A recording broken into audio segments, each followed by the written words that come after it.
name is Matei. I just finished my MADE PhD project at Aalborg University in collaboration with Force Technology and Sjørring Maskinfabrik. We are here on the production line at Sjørring, who are producing excavator buckets for wheel loader and construction machinery.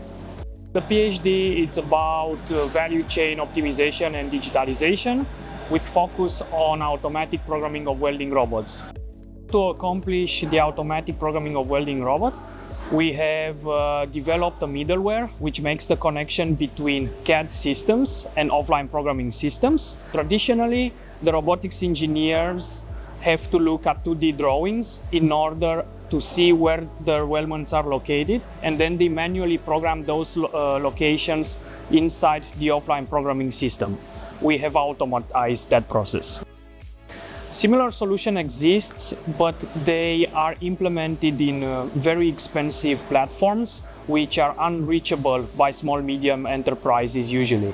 Therefore, we tried to take a different approach towards this digital integration by using the tools SMEs already have access to and have it accessible for someone who cannot afford to spend millions of crowns on software solutions.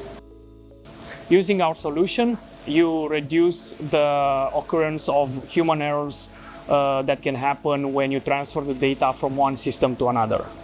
Testing in the control environment at the laboratories at Aalborg University showed us that a time reduction of 80% is possible. However, in the industry, we still need to gather some quantitative data about this, and we will conduct an early adapters campaign with the customers who are interested. The solution I have developed is currently beyond the proof of concept. We have a working prototype that's being currently tested here at Sjørring Maskinfabrik. And we also have customers, international customers, which are interested in this solution.